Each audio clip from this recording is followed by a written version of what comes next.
Overwatch League Season 1 was a roller coaster of highs and lows, a bitter fight over months to secure the title of Overwatch League champion.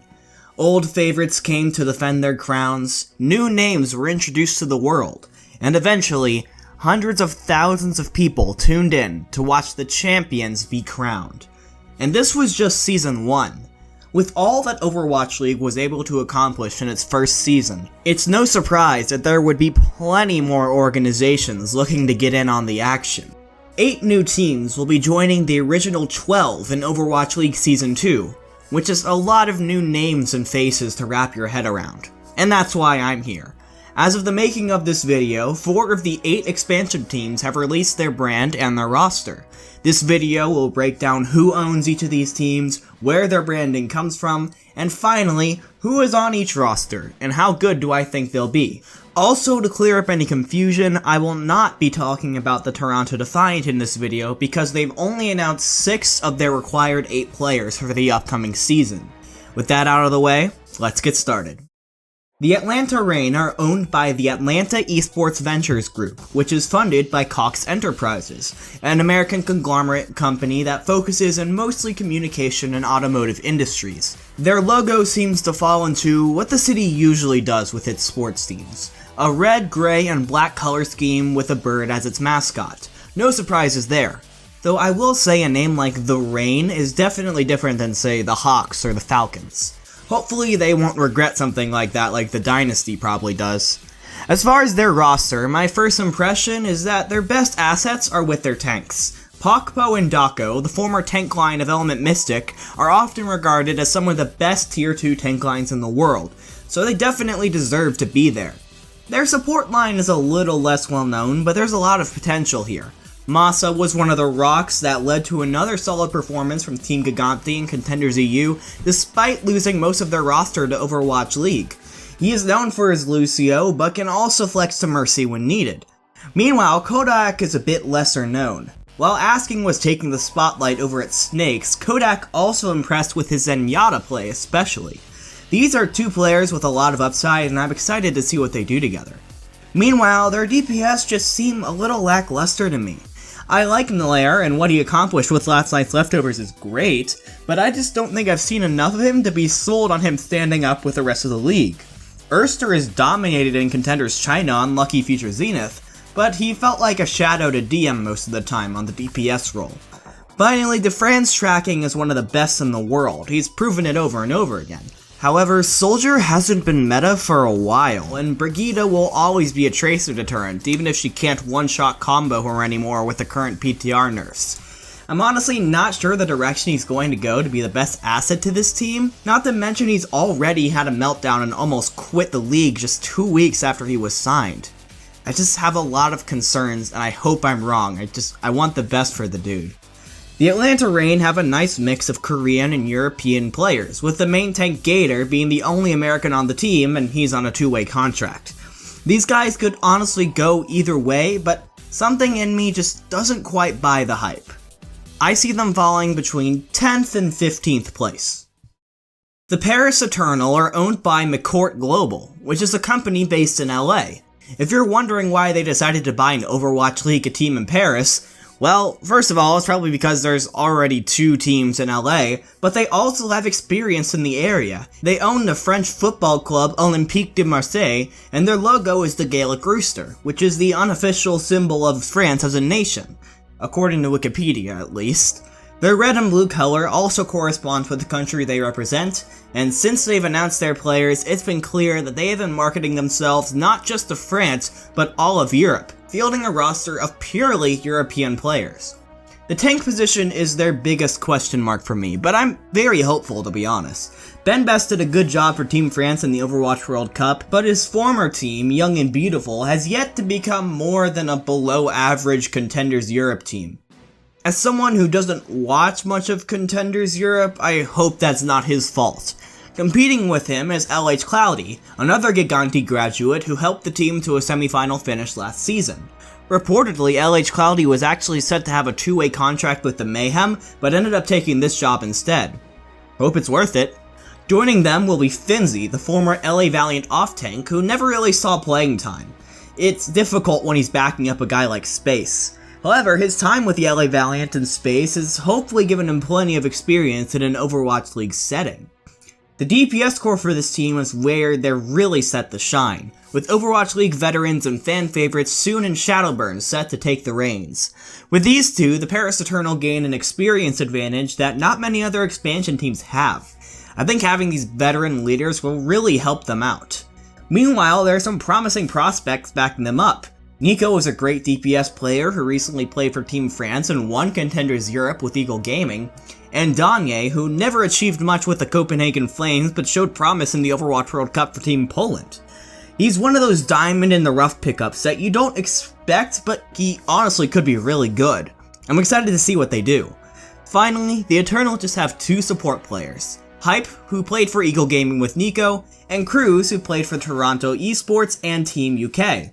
Two very talented players who, again, could be really good. The Paris Eternal are marketing themselves as a European super team in the same way the Outlaws market themselves as an American super team. Will it work? I don't know quite yet. Their DPS look very strong, with two proven world-class DPS on their team with two more exciting prospects. Their supports, like the Rain, have a lot of upside and could be one of the better duos in the league. The main issue for me is with the tanks. I'm not sure who starts between LH Cloudy and Ben Best. I've seen more Ben Best, but frankly, Team Giganti is more impressive than Young and Beautiful for me. I'm just not 100% sold on either of their main takes yet compared to the greats. Same with Finzi, I just haven't seen any of him yet. However, I can't say I'm more concerned about the Eternals tanks than the Rain's DPS. That's why I see them somewhere between 7th and 13th place. The Guangzhou Spark is owned by Bilibili, a popular entertainment company in China.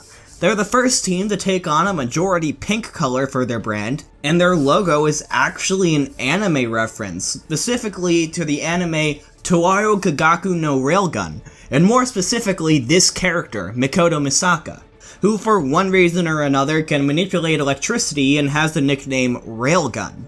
This reference is even more apparent in the original logo designs for the team, which shows that the team was literally going to be named the Guangzhou Railgun. Unfortunately, this name was rejected by Blizzard. Their roster has a lot to get excited about too. On main tank, the team has Gushui, the breakout Team China star who is also on the LGD team that came in second both seasons of Contenders China. Joining him is No Smite on main tank and Rhea on off tank, two players who helped X6 Gaming to a victory in Contenders Korea Season 1, only to get knocked out in the quarterfinals in Season 2. Will the Spark decide to go with Synergy, or will they take a chance on the Chinese breakout? Either way, they look to be in pretty good shape. On DPS, the Spark has Bazzi and Adora, the former DPS duo of 7. Now, I've been saying this a lot, but I don't know much about 7. They made the playoffs in Contenders Korea Season 1, got relegated in Season 2, and probably because of losing a bunch of players, they weren't able to make it back for Season 3.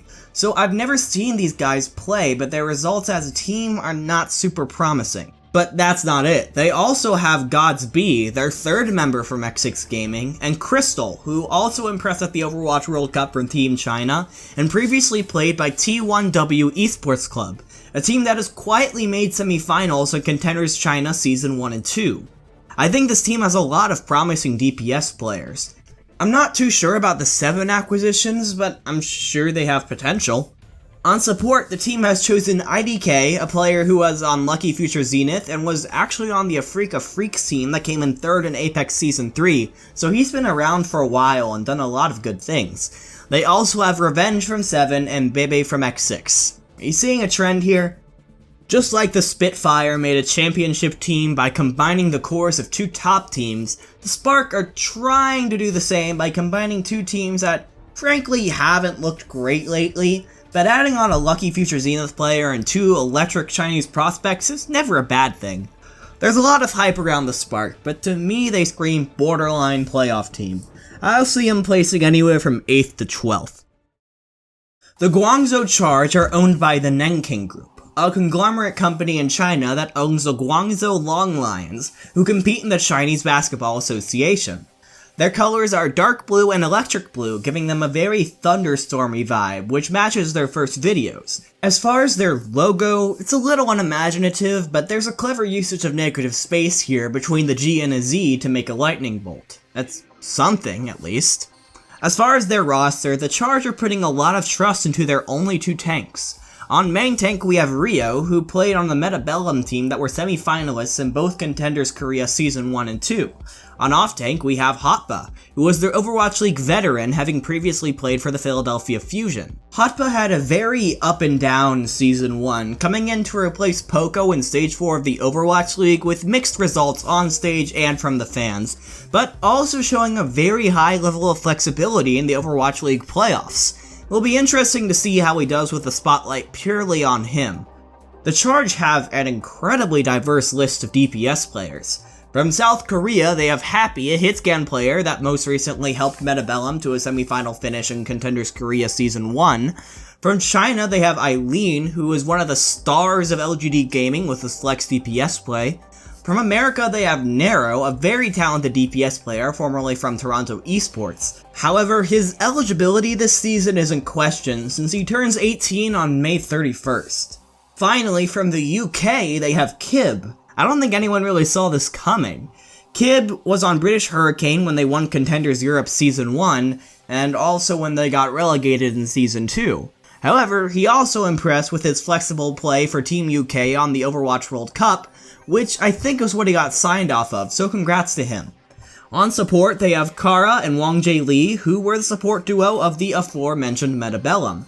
They also have Shu, who is joining Nero from Toronto Esports, and Onlywish, a longtime member of LGD Gaming. Overall, this team seems to be building around a core of Metabellum players, but have also reached out and gotten a lot of different people.